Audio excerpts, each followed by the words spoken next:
The other day I tried Gran Turismo Sport for the first time and I thought I'd talk about it a little bit. This isn't an overview or review of GT Sport as a whole, this is just my first experiences and impressions as I'm a newcomer to GT Sport. The first thing worth mentioning is that I've gone back from a direct drive wheel on the PC sims to a Logitech G29 in front of me here, and there's a huge difference in that alone, so it took me quite a while to get used to the wheel and the pedals when getting used to GT Sport, so that took a while to get my head around. Eventually I got there, and once I got there the driving actually didn't feel too bad, it was quite natural. I'm going to be talking about different things here and there, so it's not all going to be in order. I might talk about something online and something offline, just so you know. One of the first things that I noticed, apart from the new wheel, was the pedal calibration was really strange. When I first hopped into a race, it was just an AI offline race, I touched the brake pedal, I barely even pressed it, and then it was already showing 100% in GT Sport, which is a bit weird.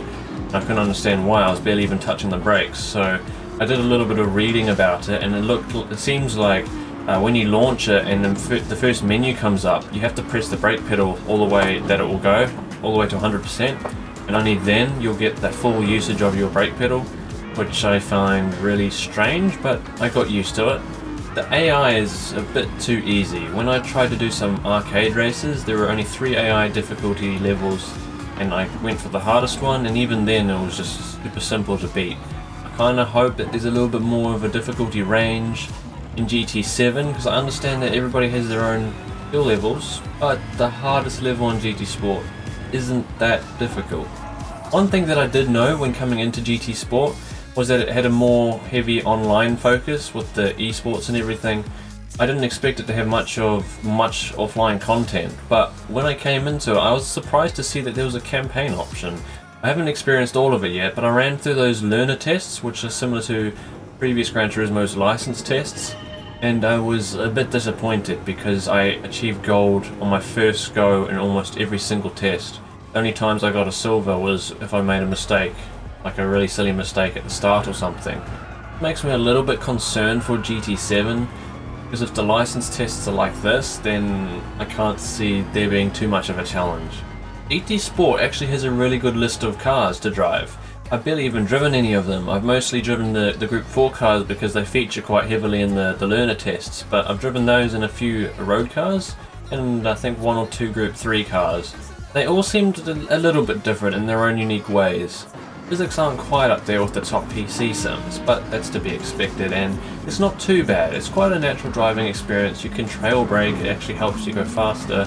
Not perfect, but it's a fairly natural driving experience. Another thing that I found after doing some more offline and online races was the pace of earning cars is actually really good. It gives you time to drive a car and get used to it before moving on to another one. I think that's really good. It gives you more to look forward to, as I talked about in a previous video, in one of my journey of enjoying sim racing videos. It's always good to give yourself something to look forward to, and the pace of earning new content is actually quite good. A more negative thing that I found was the track limits aren't very clear. If I'm going through a section of multiple corners and one of them I happen to cut, and I end up on the straight after that, and only a few seconds later does it pop up with a time penalty, and I'm not sure which one of those previous corners I actually cut. I kind of wish it gave you a notification instantly when you cut a corner or if you went too wide, because I'm often in a situation thinking to myself, where did I go off the track, which corner did I do wrong? And that was quite frustrating. This leads me to the track limits themselves. I haven't driven too many tracks, but from what I've seen, for example the Red Bull Ring, first corner you can go really wide on the exit, you can go right outside the track. But coming out the last corner of the Red Bull Ring, you can only go slightly outside, and there's no real obvious line of how far you can go out. On other circuits you can cut a little bit more track on some turns, and then on other turns you have to be a bit more cautious, otherwise you'll pick up a time penalty. And I guess this goes for most sims. Track limits aren't always very consistent, and even in real life, but that's just something we have to deal with. I personally actually really like the fictional cars. Like, you get a few Group 4 cars. Group 4 is kind of like GT4 in real life, but it has a few other cars in here and there. And we have a few cars that are designed like GT4 cars, but they don't exist in real life, like the Lamborghini Huracan or the Veyron Group 4 car. You can tell they're designed to be GT4s, but they don't exist in real life. I really like it though because it adds variety to the cars that you're racing with. It just adds a little bit more excitement. And cars like the Red Bull prototype cars, those are always wicked fun to drive. I haven't got to those cars in GT Sport yet, but I've always enjoyed driving those and in the mods in Assetto Corsa and Gran Turismo 5 back in the day. One thing I didn't get to was the livery editor. I believe that's really good, but I can't really comment on that. Another feature that I actually really liked was the brake marker cones, and you don't get that feature in many other sims, so just to have that extra braking reference coming into a braking zone is awesome. And I don't see a whole lot of reason to turn it off, so if you're struggling to find your braking points, then keep that on. I also really like the very clean and easy to use multifunctional display. You just use a couple buttons to flick through the menus and you can switch between the brake bias, the traction control, the track map, and the radar. And with another button you can change how much brake bias or traction control you have, and it's very easy to see what you're running at. I really like the radar feature. I found it really helpful because of my next point, and that is that there is no virtual mirror in the cockpit view, and I hate that because I can't see what's behind me other than using the radar. I can press the look back button, but that gets really annoying and I don't want to be doing that while I'm driving. I just want to be looking in my mirror every once in a while to know who's behind me, but I have to use the radar feature if I want to drive in the cockpit view. Real tracks have great detail and accuracy. I found myself picking up my lines really quickly on tracks that I've driven before in other sims. In the fictional tracks, they feel like real places and they're fun to drive out of the ones I've driven so far. Back to the penalty system real quick. I found it was kind of weird. It looked like there were at least 2 penalty systems from what I've seen so far. In offline mode, when I went wide on a track and I got a time penalty, I had to manually lift off the throttle to give back up that time. But online, it will automatically force you to give up that time gained. At some point during the circuit you'll reach a penalty zone, and then as soon as you reach it, it automatically presses the brakes for you, which is very strange. I don't know if I like that, but if it works, then sure. The force feedback isn't very detailed, but it does what it needs to do. I feel what the car's doing most of the time, and obviously the Logitech G29 doesn't have a whole lot of force feedback to give. So I don't have too many complaints. I'm happy with how it feels. Now a little bit more about the online experience. I found the qualifying system for the daily races to be quite weird. The daily races refresh each Monday, and at any point during that week you can set a qualifying time in a qualifying time trial session, and that time that you set throughout the week will be used as your qualifying time for the races that you participate in. So I could say qualify on Monday and I do a race on Thursday, and that time I set on Monday will be used to determine where I start in the race that I join. I prefer the traditional way of qualifying where you qualify before the race, but it's not too bad. I guess it removes that stress of qualifying before a race, and you can still do regular qualifying in open public lobbies. And the last thing I want to mention is that the collisions online are very, very weird. The way I would explain it is if you think of 2 magnets and you know when they repel each other and they push each other apart, it kind of feels like that. When another car hits you, I'm going through a turn and another car hits you, I don't feel a knock. I just feel the car slowly pushing around and then I'm spinning. But it doesn't feel like I'm being hit. It's just like it feels like a force has just pushed me around. It's very strange. I don't like it at all. I hope it changes for GT7, but I don't have high expectations for that. Like I said near the start, GT Sport has a heavy online focus, and its esports is quite a big thing. Gran Turismo have really big esports events that happen, and you always see news about the Gran Turismo esports and the scrolling text on all the menus. Offline content is very limited. It's there, but you won't spend too much time there. Most of your time will end up being in daily races or public lobbies. Now I mentioned a few negative things here, but I did actually really enjoy my experience at GT Sports so far. I haven't gone too in depth, but I thought I'd prepare myself for GT7 coming out next week. I haven't done GT or Gran Turismo rather in a long time, so I got me this G29 here. I know you can get an adapter for the direct drive wheels to work on GT Sport, but I don't know if that's going to be compatible with Gran Turismo 7, so I'd rather be safe, and I've gone for this for now. There was nothing really game breaking that I found. The only thing that really annoyed me were the inconsistent track limits and not really knowing where I've gone wide or I've cut a corner, because it doesn't seem very obvious to me. The thing that surprised me the most with GT Sport was the offline side of things. Obviously it wasn't too great, but it was cool to at least have it there. I'm very optimistic about Gran Turismo 7. It's going to be the first mainline Gran Turismo since GT6 back in about 2013. GT Sport was never the same as the other ones. It was always going to be more online focused, but now we're getting Gran Turismo 7. We're going to have a whole lot more content, which I'm really excited for.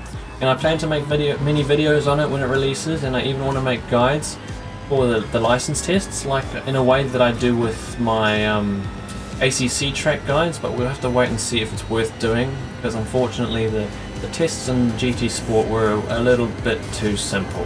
I'm going to finish off the video with my first online race in GT Sport. For some reason it didn't record the sound, it only recorded my voice, but don't worry, Brandon's got a solution for that. I am about to do my first race in GT Sport. I've never raced in GT Sport before. I just did like 20 basic license tests. Oh, the field of view is a bit strange. Okay, I've got like the rear view mirror. Is there a virtual mirror that I can use? See if I can make my first overtake. It's in a practice session, but oh. Well, I achieved my first overtake. It was on a practice session. It was somewhat successful. Rank 9 now. Oh wait, there was 11 people before. I think 2 people got on the left. Alright, my first race in Gran Turismo Sport at Tsukuba. I think I'm starting 9th. Oh, here we go. Oh, everybody's having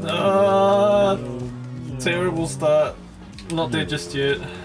It's hard for me to tell what gear I'm in because I can't. Oh, it's all going down in the first corner.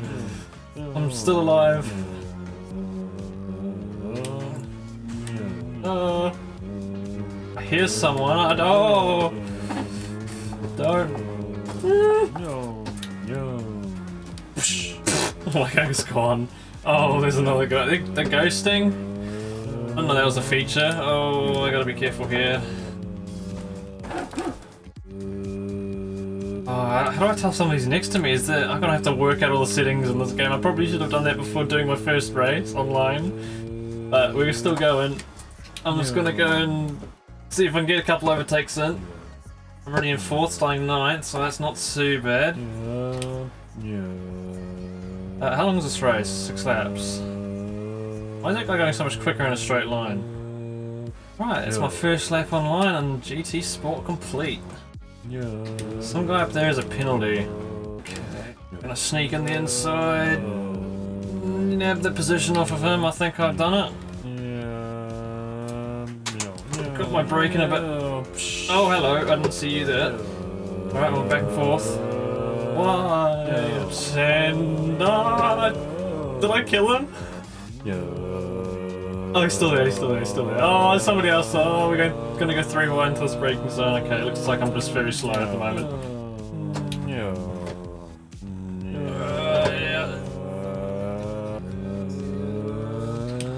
I really wish I could see next to me right now. I don't know where he is. He's behind now. Oh, I think he's hit me. Yeah, I think he hit me there. Alright, let's get onto it. Oh, somebody's met the wall. I'm going to take a position right off of you. Thank you very much. I'm back and forth.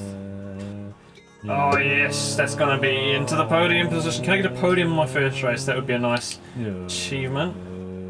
So, looks like I think that guy up in front, he's just taken the lead and pulled away. I think he started near the front, so... I don't actually know how the grid actually works, because we didn't do a qualifying. I just happened to start 9th. Oh, can I get myself into 2nd here? One more lap.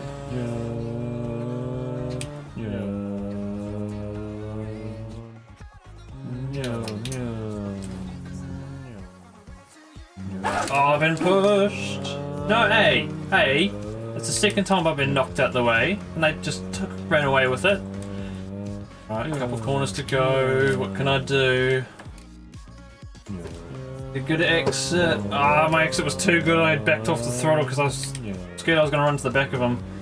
There's actually a guy quite close behind me. I don't think I'm going to be able to make much of this last corner. I'm a bit far behind now. I shouldn't have lifted. Right, what can I do? One wide. Ah, it's not going to be close enough, damn it! Oh well. Podium for my first race in Gran Turismo Sport. I actually wasn't expecting to record this, so I don't know how that came out, but podium on my first race. I think that's all I can ask for really right now. I have next to no idea how GT Sport works, so I'm going to be doing a lot of learning here.